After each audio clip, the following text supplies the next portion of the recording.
ಗೆಳೆಯರೇ, ಜಗತ್ತಿನಲ್ಲಿ ಪ್ರತಿಯೊಬ್ಬರೂ ಶ್ರೀಮಂತರಾಗಬಹುದು, ಆದರೆ ಆಗಿಲ್ಲ. ಇದಕ್ಕೆ ಕಾರಣ ಹಣೆಬರಹ ಅಥವಾ ಅದೃಷ್ಟ ಎಂದು ತಿಳಿದಿರುತ್ತಾರೆ. ಅದು ತಪ್ಪು. ಪ್ರಸಿದ್ಧ ಲೇಖಕರಾದ ನಾವಲ್ ರವಿಕಾಂತ್ ಅವರ ಪ್ರಕಾರ ಶ್ರೀಮಂತರಾಗುವುದು ಅದೃಷ್ಟದಿಂದಾಗಿ ಅಲ್ಲ, ಬದಲಾಗಿ ಕೌಶಲ್ಯದಿಂದ. ವ್ಯಕ್ತಿ ಕಾಲಕ್ಕೆ ಅನುಸಾರವಾಗಿ ಕಲಿಯುತ್ತಾ ಹೋಗುತ್ತಾನೆ. ಇದರಿಂದ ತನ್ನ ಕೌಶಲ್ಯವನ್ನು ಅಭಿವೃದ್ಧಿಪಡಿಸಿಕೊಂಡು ಅದರಿಂದ ಹಣವನ್ನು ಗಳಿಸುತ್ತಾ ಹೋಗುತ್ತಾನೆ. ಎರಿಕ್ ಜಾರ್ಸನ್ ಅವರು ನಾವಲ್ ರವಿಕಾಂತ್ ಅವರ ಟ್ವಿಟರ್, ಪಾಡ್ಕಾಸ್ಟ್, ಕೋರ್ಸ್ ಹಾಗೂ ಉಪನ್ಯಾಸಗಳಲ್ಲಿರುವ ಅಂಶಗಳನ್ನು ಸಂಗ್ರಹಿಸಿ ಪುಸ್ತಕವನ್ನು ಪ್ರಕಟಿಸಿದ್ದಾರೆ. ಅದುವೇ ದ ಆಲ್ಮನಾಕ್ ಆಫ್ ನಾವಲ್ ರವಿಕಾಂತ್. ಈ ಪುಸ್ತಕವು ಜಗತ್ತಿನ ಹಲವಾರು ಜೀವನವನ್ನು ಬದಲಿಸಿದೆ. ಈ ವಿಡಿಯೋದಲ್ಲಿ ಅದರ ಬಗ್ಗೆ ತಿಳಿದುಕೊಳ್ಳೋಣ ಬನ್ನಿ. ನಾವಲ್ ರವಿಕಾಂತ್ ಅವರ ಪ್ರಕಾರ ಯಾವುದೇ ವ್ಯಕ್ತಿಯು 9 ರಿಂದ 5 ಗಂಟೆಯವರೆಗೆ ಕೆಲಸ ಮಾಡುವುದರಿಂದ ಶ್ರೀಮಂತನಾಗಲು ಸಾಧ್ಯವಿಲ್ಲ. ಇದರಿಂದ ಹಣವನ್ನು ಸಂಪಾದಿಸಬಹುದೇ ಹೊರತು ಆದರೆ ಶ್ರೀಮಂತಿಕೆಯನ್ನಲ್ಲ. ಅದಕ್ಕೆ ಅವರು ಹೇಳಿದ್ದಾರೆ, focus on building wealth, not ಮನಿ. ಹೆಚ್ಚಿನ ಜನರು ತಿಳಿದುಕೊಂಡಿರುತ್ತಾರೆ ಹಣ ಮತ್ತು ಶ್ರೀಮಂತಿಕೆ ಎರಡೂ ಒಂದೇ ಎಂದು. ಆದರೆ ಇದರಲ್ಲಿ ಬಹಳ ವ್ಯತ್ಯಾಸವಿದೆ. ಮನಿ ಆ್ಯಂಡ್ ವೆಲ್ತ್ ಎರಡೂ ಬೇರೆ ಬೇರೆ. ಇದರ ಮಧ್ಯೆ ಬಹಳ ವ್ಯತ್ಯಾಸವಿದೆ. ಒಂದು ಉದಾಹರಣೆ ಮೂಲಕ ಇದರ ನಡುವಿನ ವ್ಯತ್ಯಾಸವನ್ನು ತಿಳಿದುಕೊಳ್ಳೋಣ ಬನ್ನಿ. ಈ ಆಧುನಿಕ ಯುಗದಲ್ಲಿ ಸೋಷಿಯಲ್ ಮೀಡಿಯಾ ಪ್ಲಾಟ್ಫಾರ್ಮ್ಗಳಾದ ಯೂಟ್ಯೂಬ್, ಟ್ವಿಟರ್, ಫೇಸ್ಬುಕ್ ಮುಂತಾದವುಗಳನ್ನು ಜನ ಹೆಚ್ಚಾಗಿ ಉಪಯೋಗಿಸಿಕೊಳ್ಳುತ್ತಿದ್ದಾರೆ. ಇದರಲ್ಲಿ ಸೋಷಿಯಲ್ ಮೀಡಿಯಾ ಇನ್ಫ್ಲುಯೆನ್ಸರ್ಗಳು ಇದ್ದಾರೆ ಹಾಗೂ ಯೂಟ್ಯೂಬ್ ಕಂಟೆಂಟ್ ಕ್ರಿಯೇಟರ್ಗಳು ಇದ್ದಾರೆ. ಇವರು ತಮ್ಮ ಕೆಲಸಕ್ಕಾಗಿ ಒಬ್ಬ ವಿಡಿಯೋ ಎಡಿಟರನ್ನು ನೇಮಿಸಿಕೊಂಡು ಅವನಿಗೆ ಪ್ರತಿಯೊಂದು ವಿಡಿಯೋ ಅಥವಾ ಪ್ರಾಜೆಕ್ಟಿಗಾಗಿ ಇಂತಿಷ್ಟು ಹಣವನ್ನು ನೀಡುವುದಾಗಿ ಒಪ್ಪಂದವನ್ನು ಮಾಡಿಕೊಳ್ಳುತ್ತಾರೆ.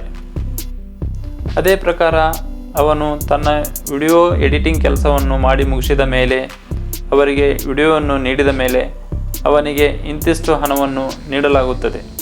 ಇದು ಒಂದು ಕೆಲಸಕ್ಕೆ ಒಂದು ಬಾರಿ ಮಾತ್ರ ವಿಡಿಯೋ ಎಡಿಟರ್ ತನ್ನ ಕೆಲಸಕ್ಕೆ ಸಂಬಳವನ್ನು ಪಡೆದುಕೊಳ್ಳುತ್ತಾನೆ. ಅದೇ ವಿಡಿಯೋವನ್ನು ಸೋಷಿಯಲ್ ಮೀಡಿಯಾ ಪ್ಲಾಟ್ಫಾರ್ಮ್ಗಳ ಚಾನಲ್ಗಳಲ್ಲಿ ಈ ವಿಡಿಯೋವನ್ನು ಅಪ್ಲೋಡ್ ಮಾಡಿ ಇವರು ನಿರಂತರವಾಗಿ ಹಣವನ್ನು ಗಳಿಸಿಕೊಳ್ಳುತ್ತಾರೆ.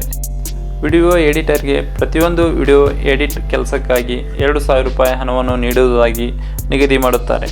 ವಿಡಿಯೋ ಎಡಿಟರ್ ತನ್ನ ಕೆಲಸವನ್ನು ಮುಗಿಸಿ ವಿಡಿಯೋವನ್ನು ನೀಡಿದ ಮೇಲೆ ಅವನಿಗೆ 2,000 ರೂಪಾಯಿಗಳನ್ನು ನೀಡಲಾಗುತ್ತದೆ. ಅವನು ಎಡಿಟ್ ಮಾಡಿದ ವಿಡಿಯೋವನ್ನು ತಮ್ಮ ಚಾನಲ್ಗಳಲ್ಲಿ ಅಪ್ಲೋಡ್ ಮಾಡಿಕೊಳ್ಳುತ್ತಾರೆ. ಇದರಿಂದಾಗಿ ಅವರು ಉತ್ತಮವಾದ ಹಣವನ್ನು ಸಂಪಾದನೆ ಮಾಡುತ್ತಾರೆ. ಎಲ್ಲಿಯವರೆಗೆ ತಮ್ಮ ಚಾನಲ್ನಲ್ಲಿ ವಿಡಿಯೋವನ್ನು ಜನರು ನೋಡುತ್ತಾರೋ ಅಲ್ಲಿಯವರೆಗೆ ಅವರಿಗೆ ದುಡ್ಡು ಬರುತ್ತಾ ಹೋಗುತ್ತದೆ. ಹೆಚ್ಚು ಜನರು ಈ ವಿಡಿಯೋವನ್ನು ನೋಡಿದಂತೆ ಇವರ ಆದಾಯ ಕೂಡ ಹೆಚ್ಚಿನ ಪ್ರಮಾಣದಲ್ಲಿ ಬರುತ್ತಾ ಸಾಗುತ್ತದೆ. ಆದರೆ ವಿಡಿಯೋ ಎಡಿಟರ್ಗೆ ಒಂದು ಬಾರಿ ಮಾತ್ರ ಇದರಲ್ಲಿ ಹಣವನ್ನು ನೀಡಲಾಗುತ್ತದೆ.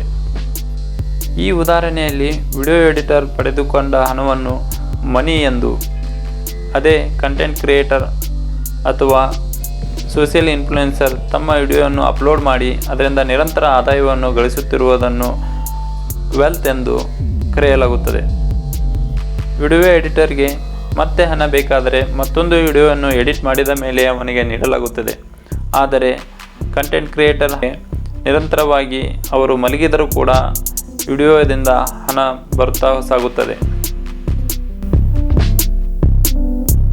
ನಾವೆಲ್ ರವಿಕಾಂತ್ ಅವರು ಹೇಳುತ್ತಾರೆ, money is medium, wealth is over our life.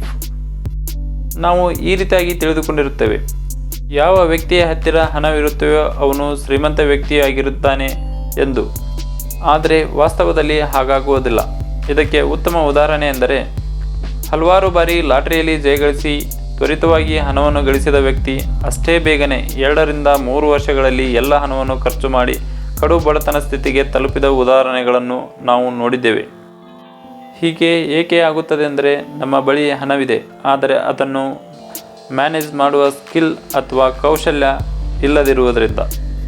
ಈ ಕಾರಣದಿಂದಲೇ ರಿಚ್ ಪರ್ಸನ್ ಹಾಗೂ ವೆಲ್ತ್ ಪರ್ಸನ್ ನಡುವೆ ತುಂಬ ವ್ಯತ್ಯಾಸವಿರುವುದು. ವೆಲ್ದಿ ಪರ್ಸನ್ ಯಾವಾಗಲೂ ಸ್ಕಿಲ್ ಮೇಲೆ ಗಮನವನ್ನು ನೀಡುತ್ತಾನೆ. ಸ್ಕಿಲ್ ಮೇಲೆ ಪ್ರಾವೀಣ್ಯತೆಯನ್ನು ಪಡೆದುಕೊಂಡಿರುವುದರಿಂದ ಸ್ಕಿಲ್ ಹಣವನ್ನು ಆಕರ್ಷಣೆ ಮಾಡುತ್ತದೆ. ಯಾವಾಗಲೂ ಸ್ಕಿಲ್ಲನ್ನು ಹಿಂಬಾಲಿಸಿ ಬರುತ್ತದೆ ಹಣ. ಒಂದು ಪ್ರಸಿದ್ಧವಾದ ವಾಕ್ಯವಿದೆ, ಅದು ಏನೆಂದರೆ money is temporary while wealth is permanent. ಅದಕ್ಕೆ ನಾವೆಲ್ ರವಿಕಾಂತ್ ಯಾವಾಗಲೂ ವೆಲ್ತ್ ಮೇಲೆ ಗಮನವನ್ನು ಕೇಂದ್ರೀಕರಿಸಬೇಕು, ಹಣದ ಮೇಲಲ್ಲ ಎಂದು ಹೇಳಿದ್ದಾರೆ. ಅದಕ್ಕಾಗಿ ನಾವು ಸಂಪತ್ತನ್ನು ಸೃಷ್ಟಿಸುವ ಕಡೆಗೆ ಗಮನವನ್ನು ನೀಡಬೇಕು. ಇದು ನಮಗಾಗಿ ಕೆಲಸವನ್ನು ಮಾಡುತ್ತಿರುತ್ತದೆ. ನಾವು ಎಷ್ಟು ಸ್ಕಿಲ್ ಮತ್ತು ನಾಲೆಜನ್ನು ಹೆಚ್ಚಿಸಿಕೊಳ್ಳಲು ಗಮನ ಹರಿಸುತ್ತೇವೋ ಅಷ್ಟು ನಮ್ಮಲ್ಲಿ ಸಂಪತ್ತು ಸೃಷ್ಟಿಯಾಗುತ್ತದೆ. ನಮ್ಮ ಪ್ರತಿಸ್ಪರ್ಧಿ ಎಷ್ಟೇ ಪ್ರಭಾವಶಾಲಿಯಾಗಿದ್ದರೂ ಕೂಡ ನಮ್ಮಲ್ಲಿ ಆ ಕ್ಷೇತ್ರದ ಬಗ್ಗೆ ಸ್ಕಿಲ್ ಮತ್ತು ನಾಲೆಜ್ ಹೆಚ್ಚಿಗಿದ್ದರೆ ನಮ್ಮ ಮೇಲೆ ಯಾವುದೇ ಪ್ರತಿಕೂಲ ಪರಿಣಾಮ ಬೀರುವುದಿಲ್ಲ. Third factor, wealth is not short term long term game. ಶ್ರೀಮಂತಿಕೆಯನ್ನು ಗಳಿಸಲು ಯಾವುದೇ ಶಾರ್ಟ್ಕಟ್ ಐಡಿಯಾಗಳು ಕೆಲಸಕ್ಕೆ ಬರುವುದಿಲ್ಲ. ಶ್ರೀಮಂತಿಕೆ ಯಾವಾಗಲೂ ಕಾಂಪೌಂಡಿಂಗ್ ಮೇಲೆ ಅವಲಂಬಿತವಾಗಿರುತ್ತದೆ. ಕಾಂಪೌಂಡಿಂಗ್ ಹಣವು ನಿರಂತರವಾಗಿ ಸಂಯೋಜನೆಗೊಂಡು ಶ್ರೀಮಂತಿಕೆಯನ್ನು ಹೆಚ್ಚಿಸುತ್ತಾ ಹೋಗುತ್ತದೆ. ಮೊದಮೊದಲು ಹಣವು ಕೂಡಿಡುವುದು ಸಣ್ಣ ಪ್ರಮಾಣದ್ದು ಎಂದು ಕಾಣಿಸಿದರೂ ಕೂಡ ಕಾಲಕ್ರಮೇಣ ಅದು ದೊಡ್ಡ ಮೊತ್ತವಾಗಿ ಬೆಳೆಯುತ್ತಾ ಹೋಗುತ್ತದೆ. ಕಾಲಕ್ರಮೇಣ ತನ್ನ ಮೌಲ್ಯವನ್ನು ಹೆಚ್ಚಿಸಿಕೊಳ್ಳುತ್ತಾ ಸಾಗುತ್ತದೆ. ಇದರಿಂದ ಶ್ರೀಮಂತಿಕೆ ಎನ್ನುವುದು ಹೆಚ್ಚಿನ ಪ್ರಮಾಣದಲ್ಲಿ ಸಂಗ್ರಹವಾಗುತ್ತಾ ಸಾಗುತ್ತದೆ. Fourth factor, leverage position and power. ಹಣದ ಮೇಲೆ ಹಿಡಿತವನ್ನು ಸಾಧಿಸುವುದರಿಂದ ಹಾಗೂ ಅದರ ಶಕ್ತಿಯ ಪರಿಣಾಮವಾಗಿ ಹಣವು ನಮ್ಮ ಅನುಪಸ್ಥಿತಿಯಲ್ಲೂ ಕೂಡ ನಿರಂತರ ನಮಗಾಗಿ ದುಡಿಯುತ್ತಾ ಆದಾಯವನ್ನು ತರುತ್ತದೆ. ಉದಾಹರಣೆಗೆ, ರಮೇಶ್ ಮತ್ತು ಸುರೇಶ್ ಎಂಬ ಇಬ್ಬರು ಸ್ನೇಹಿತರು. ಇಬ್ಬರು ಕಿರಾಣಿ ಸಾಮಾನು ಮಾರಾಟ ಮಾಡುತ್ತಿದ್ದರು. ಇಬ್ಬರ ಮಾರಾಟದ ನಡುವೆ ಒಂದು ವ್ಯತ್ಯಾಸವಿತ್ತು. ಏನೆಂದರೆ, ರಮೇಶ್ ಬೆಳಗ್ಗೆಯಿಂದ ಸಂಜೆವರೆಗೆ ತನ್ನ ಅಂಗಡಿಯನ್ನು ತೆರೆದು ವ್ಯಾಪಾರವನ್ನು ಮಾಡಿ ಲಾಭ ಗಳಿಸುತ್ತಿದ್ದ. ಸುರೇಶ್ ಕಿರಾಣಿ ಸಾಮಗ್ರಿಗಳನ್ನು ಅಂಗಡಿಯ ಜೊತೆಗೆ ಫ್ಲಿಪ್ಕಾರ್ಟ್, ಅಮೆಜಾನ್, ಬ್ಲಿಂಕಿಟ್ ಮುಂತಾದ ಮಾಧ್ಯಮಗಳ ಮುಖಾಂತರವೂ ವ್ಯಾಪಾರ ಮಾಡುತ್ತಿದ್ದ. ಇದರಲ್ಲಿ ರಮೇಶನ ವ್ಯಾಪಾರ ಮತ್ತು ಲಾಭ ಅವನು ಅಂಗಡಿಯನ್ನು ತೆರೆದು ವ್ಯಾಪಾರ ಮಾಡಿದರೆ ಮಾತ್ರ ಬರುತ್ತಿತ್ತು. ಆದರೆ ಸುರೇಶನ ಗ್ರಾಹಕರು ದೇಶದ ಬೇರೆ ಬೇರೆ ಭಾಗಗಳಲ್ಲಿಯೂ ಕೂಡ ಇದ್ದರು. ಇವರು 24x7 ವ್ಯಾಪಾರವನ್ನು ಮಾಡುತ್ತಿದ್ದರು. ಇದರಿಂದ ಸುರೇಶ್ ಅಂಗಡಿಯನ್ನು ಬಂದ್ ಮಾಡಿದ್ದರೂ ಕೂಡ ಆನ್ಲೈನ್ ವ್ಯಾಪಾರ ನಡೆಯುತ್ತಾ ಇರುತ್ತಿತ್ತು.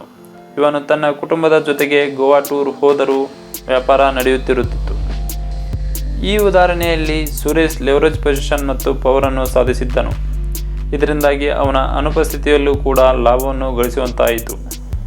Number 5, learning is happiness. ಒಬ್ಬ ವ್ಯಕ್ತಿ ಕಡಿಮೆ ದುಡ್ಡಿನಲ್ಲಿಯೂ ಸಂತೋಷವಾಗಿರುತ್ತಾನೆ. ಮತ್ತೊಬ್ಬ ವ್ಯಕ್ತಿ ತನ್ನ ಟ್ರೆಜರಿ ತುಂಬ ದುಡ್ಡನ್ನು ಹೊಂದಿದ್ದರೂ ದುಃಖಿತನಾಗಿರುತ್ತಾನೆ. ಇದಕ್ಕೆ ಕಾರಣ ಅವರ ಮನಸ್ಥಿತಿಯಾಗಿದೆ. ಹಲವು ವ್ಯಕ್ತಿಗಳು ಸಣ್ಣ ಸಣ್ಣ ಸಮಸ್ಯೆಗಳು ಬಂದರೂ ಕೂಡ ಬಹಳ ದುಃಖಿತರಾಗುತ್ತಾರೆ. ನನಗೆ ಏಕೆ ಈ ಸಮಸ್ಯೆಗಳು ಬರುತ್ತಿದೆ ಎಂದು. ಜಗತ್ತಿನಲ್ಲಿ ಎಲ್ಲರಿಗೂ ಒಂದಿಲ್ಲ ಒಂದು ಸಮಸ್ಯೆ ಇದ್ದೇ ಇರುತ್ತದೆ. ನಾವು ಯಾವಾಗಲೂ ನಮ್ಮ ಗಮನವನ್ನು ಸಮಸ್ಯೆಯ ಮೇಲೆ ಕೇಂದ್ರೀಕರಿಸುತ್ತೇವೆ. ಆಗ ನಮ್ಮ ಮೆದುಳು ಪುನಃ ಸಮಸ್ಯೆಯ ಬಗ್ಗೆ ಚಿಂತಿಸುತ್ತದೆ. ಬದಲಾಗಿ ನಾವು ಹೀಗೆ ಮಾಡಬೇಕು, ನಮ್ಮ ಗಮನವನ್ನು ಪರಿಹಾರದ ಮೇಲೆ ಕೇಂದ್ರೀಕರಿಸಬೇಕು. ಆಗ ಸಮಸ್ಯೆ ಚಿಕ್ಕದಾಗಿ ಕಾಣುತ್ತದೆ. ನಮ್ಮ ಆ್ಯಟಿಟ್ಯೂಡ್ ಈ ರೀತಿಯಾಗಿ ಇರಬೇಕು. ನಮ್ಮ ಕೆಲಸವನ್ನು ನಾವು ಶ್ರದ್ಧೆಯಿಂದ ಮಾಡಬೇಕು ಹಾಗೂ ಅದರ ಫಲದ ಬಗ್ಗೆ ಚಿಂತಿಸಬಾರದು. ಇದನ್ನೇ ಶ್ರೀಕೃಷ್ಣ ಕೂಡ ಭಗವದ್ಗೀತೆಯಲ್ಲಿ ಹೇಳಿರುವುದು. ನಮ್ಮ ಸಣ್ಣ ಸಣ್ಣ ಹವ್ಯಾಸಗಳು ನಾವು ಸಂತೋಷದಿಂದಿರಲು, ನೆಮ್ಮದಿ ಜೀವನ ಸಾಗಿಸಲು ಸಹಾಯಕ. ಅವುಗಳೆಂದರೆ ಪಾಸಿಟಿವ್ ಆಗಿ ವಿಚಾರ ಮಾಡುವುದು, ಸಣ್ಣ ಸಣ್ಣ ವಿಷಯಗಳಲ್ಲಿ ಸಂತೋಷವನ್ನು ಹುಡುಕುವುದು, ನಾವು ಮಾಡುವ ಕಾರ್ಯವನ್ನು ಆನಂದಿಸುವುದು, ಆರೋಗ್ಯಕರ ಜೀವನ ಶೈಲಿ ಅಳವಡಿಸಿಕೊಳ್ಳುವುದು. ಈ ರೀತಿ ಹಲವಾರು ವಿಚಾರಗಳಿಂದ ನಾವು ನೆಮ್ಮದಿಯ ಜೀವನವನ್ನು ಸಾಗಿಸಬಹುದು. ಈ ಎಲ್ಲ ವಿಚಾರಗಳು ನಿಮ್ಮ ಆರ್ಥಿಕ ಜೀವನವನ್ನು ಬದಲಾಯಿಸಿಕೊಳ್ಳುವಲ್ಲಿ ಸಹಾಯಕ ಆಗುತ್ತವೆ ಎಂದು ಭಾವಿಸಿ ಈ ವಿಡಿಯೋವನ್ನು ಇಲ್ಲಿಗೆ ಮುಗಿಸುತ್ತಾ ಇದ್ದೇವೆ. ಧನ್ಯವಾದಗಳು. ಹೆಚ್ಚಿನ ವಿಡಿಯೋಗಳಿಗಾಗಿ ಈ ಚಾನಲನ್ನು ಸಬ್ಸ್ಕ್ರೈಬ್ ಮಾಡಿಕೊಳ್ಳಿ ಹಾಗೂ ಬೆಲ್ ಐಕಾನ್ ಅನ್ನು ಒತ್ತಿ. Thank you for watching.